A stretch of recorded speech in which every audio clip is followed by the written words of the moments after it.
Euronet Plus. A semana termina com a morte da Rainha Isabel II, aos 96 anos, e depois de um longo reinado de mais de 70, durante o qual deu posse a 14 chefes de governo britânicos. Ainda há 3 dias indigitou Liz Truss, que sucede a Boris Johnson, afastado depois de vários escândalos e polémicas.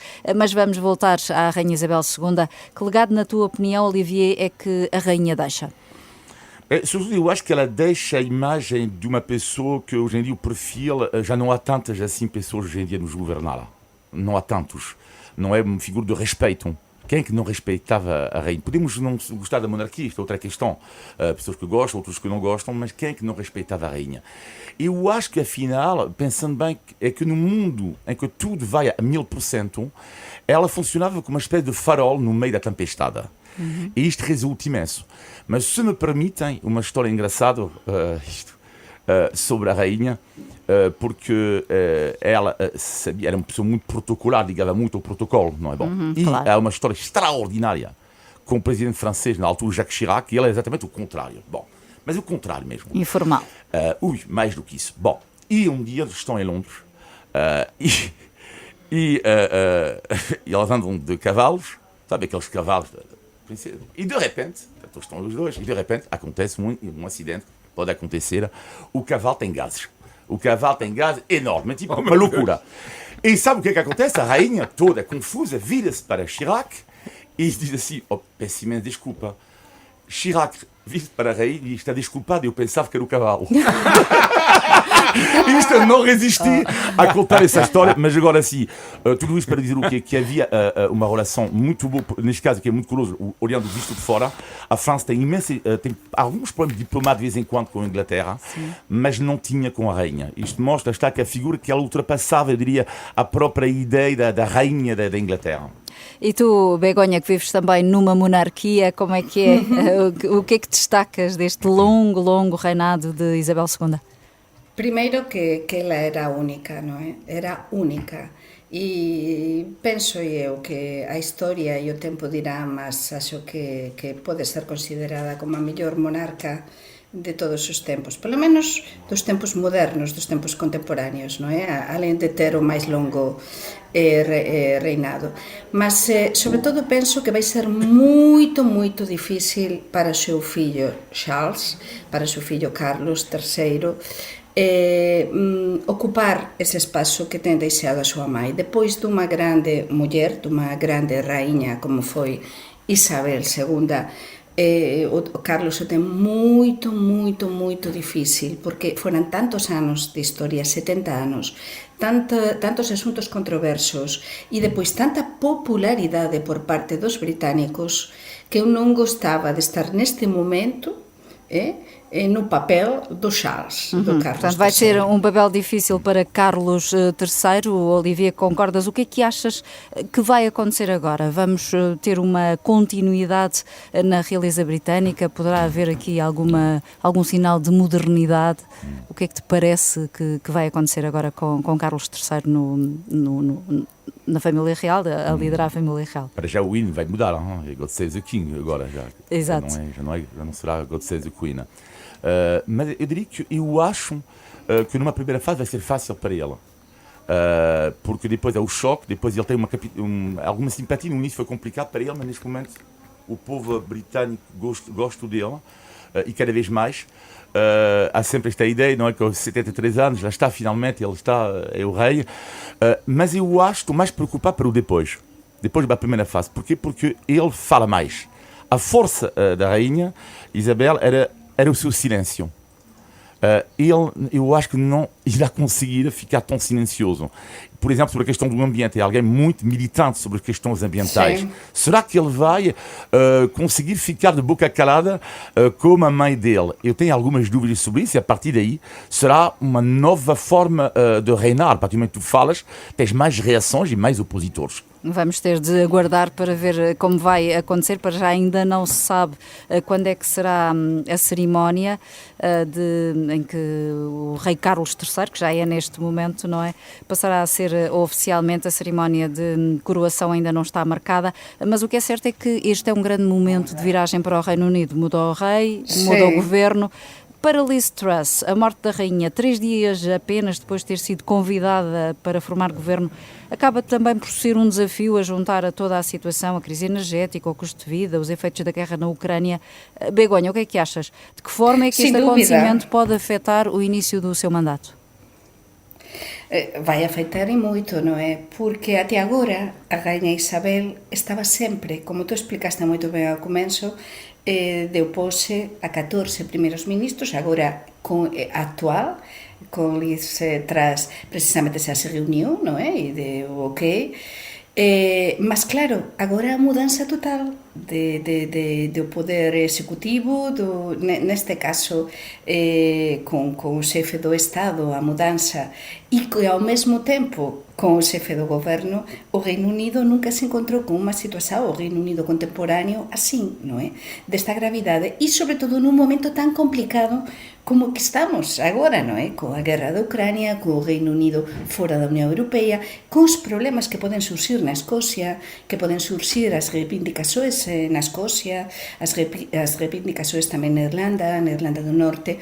Por tanto, é un desafío moito grande, mas, olha, vamos ter a unha nova primeira ministra que non coñecemos moito ben, que vamos ver como é que ela vai facer. Eu gostei das súas palabras, as súas primeiras palabras como primeira ministra, precisamente a falar da rainha Isabel II, non é? E depois vamos ver como é que esa primeira entrevista a dois, pelo menos oficial, non sabemos se xa se coñecen, entre o rei Carlos III e ela, non é? Porque esa relación vai ser tamén a que vai marcar tamén o futuro imediato no Reino Unido. Olivier, e quanto à relação com a União Europeia, poderá ser mais fácil com Liz Truss, porque com Boris Johnson estava a caminhar claramente para um ponto crítico por causa das ameaças contínuas de anular o protocolo da Irlanda do Norte? Vai ser um pouco complicado, porque a sensação que eu tenho é que a identidade britânica, e sobretudo por parte dos conservadores, e no caso da Liz Truss, constrói-se muitas vezes na oposição à identidade europeia. Agora, ela fizeram uma pergunta, Macron, amigo ou inimigo? Foi incrível, mas bom, foi junto dos conservadores mais radicais, mas ela disse, vamos julgar Macron através das palavras e não dos actos. Enfim, ela está a falar de um chefe de Estado de uma democracia europeia, de um país amigo. Nunca pode dizer uma coisa dessa. Nunca. É lamentável dizer uma coisa dessa. Agora, aqui eu acho que ela vai ser mais pragmática uma vez. Uma coisa é ser numa campanha, outra coisa é estar no poder. Aliás, eu prevejo o mesmo com a senhora Meloni, a futura primeira-ministra italiana, que eu acho que vai ser primeira-ministra. Eu acho que ela vai ser muito mais pragmática quando vai chegar no poder. Porque depois eu acho que ela vai ser. Eu acho que ela vai ser mais pragmática. Não sei se ainda estão recordados, mas despedimos-nos antes das férias a falar de gás e de energia. Regressamos com o mesmo tema, porque está nesta altura a decorrer em Bruxelas o Conselho de Ministros Extraordinário da Energia. Os 27 têm na mesa de trabalho 5 propostas apresentadas pela Presidente da Comissão Europeia, 3 para entrar em vigor no imediato, e recordo muito rapidamente, passam por limites ao preço a pagar pelo gás russo, um teto máximo para as empresas produtoras de eletricidade, com redistribuição dos lucros excessivos e o corte do consumo nas horas de pico. Achas que estas medidas são execuíveis, Olivier? Assim no imediato? Vai ser difícil, não é? Vai ser difícil, mas algo tem que ser feito. É evidente que algo tem que ser feito e considerar que a eletricidade é um bem comum. É um bem comum. E eu acho que a estratégia da Europa é muito boa no sentido de que este problema é como o Covid. A Europa teve sucesso com a questão do Covid. Porquê? Porque foi uma Europa unida. E o mesmo tem absolutamente que acontecer com a eletricidade. Begonha, mas o presidente russo, entretanto, já avisou que se houver imposição de teto aos preços da energia, a Rússia vai deixar de exportar petróleo e gás. O risco é real, aliás, como se viu agora com o fecho do Nord Stream. Será que a Europa está preparada para esta situação? Pois eu penso que non. Eu neste caso, sabe que sou unha grande defensora da Europa e da Unión Europea, mas penso que neste caso pecouse de un bocadiño de ingenuidade con o tema do gas ruso, como xa temos falado cá neste programa nos últimos meses. Por qué? Porque a Europa ficou, inicialmente parecía que o tiña todo solucionado, mas claro, que cando tens diante un animal político e un animal da talla e que é capaz de facer cualquier coisa por ficar pela frente, não é? Neste caso do conflito bélico e a invasão da Ucrânia, como o líder da Rússia, não é? Como Putin, realmente a Europa ficou por trás porque ele é capaz de tudo, já ameaçou e já cortou e vai cortar. E então a Alemanha está numa situação muito delicada. Precisamente teve lugar uma reunião importante da que não se falou demasiado na imprensa portuguesa entre o primeiro-ministro espanhol, Pedro Sánchez, e o líder da Alemanha, não é? Da Alemanha, o presidente alemão, o chanceler alemão, precisamente a falar do tema energético para criar esta aliança, se separar um bocadinho da política da França neste tema, para tentar frenar toda a problemática que surge com o corte do gás russo. Porque a Espanha, igual que acontece com Portugal, ainda que não tenha tanta dependência energética da Rússia, nós espanhóis soubemos que como se cortaram as relações, ou praticamente todas as relações com a Argélia, nós tínhamos muito gás que vinha da Argélia, não é? Vamos ficar muito dependentes do gás, por exemplo, da Lituânia, não é? Portanto, há uma problemática que a Europa, não sei se com estas medidas vai conseguir frenar, porque todo vai depender do próprio Putin, não é? Do que ele faz. Olivia. A grande questão aqui é ceder ou não à chantagem de Putin, porque o Putin joga com os nossos nervos. E vejo à minha volta que as pessoas começam a ficar um pouco certo que o Putin pode ganhar, talvez ganhar neste aspecto, que é as pessoas até que ponto vão defender sanções ocidentais contra a Rússia quando a fatura deles vai triplicar, a fatura de gás e eletricidade. Até que ponto? Porque o risco é que as pessoas digam, mas isto não é a nossa guerra, nós queremos viver. Não? E ele acaba por ganhar, não é? Sim. Mas, entretanto, a Europa conseguiu, mais cedo do que o previsto, cumprir as metas de armazenamento de gás, não é? Temos, nesta altura, reservas a rondar os 80%, mas que são claramente insuficientes para as necessidades do inverno, sobretudo se for um inverno duro e pesado, não é? Bruxelas tem de encontrar rapidamente mercados alternativos. Será que existem estes mercados alternativos, Olivier? Existem, mas não é, para já não é de repente, não é? Aliás, não é por acaso que o presidente francês esteve recentemente na Argélia e recebeu um responsável da Arábia Saudita. Mas eu diria que neste Portugal momento... também esteve em Moçambique. Eu diria que neste momento, ele concorda plenamente com uma declaração, não sei se o Macron que disse isso, ou a primeira-ministra francesa, mas concordo plenamente com a ideia que há uma das soluções, que é complicado, mas tem a ver com absolutamente reduzir o seu consumo. Que é a melhor forma, de uma certa maneira, mudar os seus hábitos. Só que não é simples. Quer dizer, não é simples. Quer dizer, quando o Macron pede aos franceses para ter o aquecimento ligado aos 19 graus, claro que para um português, um espanhol ou um italiano, 19 graus pode parecer quentinho uma casa, mas com o frio que há em França ou na Alemanha, 19 graus, as pessoas não estão habituadas a isso. Neste momento existem piscinas em França que já estão fechadas. Acabou. Diz, olha, ok, nós não temos dinheiro para... Mas por isso, Olivier, neste caso o desafío, mais uma vez, não é? Na pandemia o desafío esteve nos a cidadania, não é?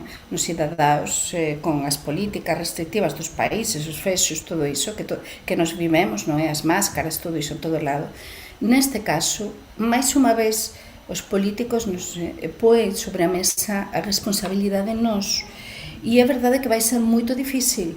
Vai ser muito difícil porque vai ser um inverno frio, um inverno gelado, non só na temperatura das nosas casas, vai ser xelado na nosa economía, vai ser xelado en todo, non é? No noso consumo, no noso ánimo, probablemente. Portanto, o Putin está a sair con a súa. O Putin nos está a conxelar. Entón, eses mercados alternativos, iso que eu dixía antes da Arxelia, non é? Arxelia é unha solución, os países africanos algúns países africanos son unha solución. Mas vamos esperar a que haja bom senso. Nós dependemos da chantaxe do Putin, e o Putin está nos tem nas suas mãos. Euronet Plus. Milano. Zagreb. Bruxelas. Sofia. Riga. Euronet Plus, a rede europeia de rádios para compreender melhor a Europa.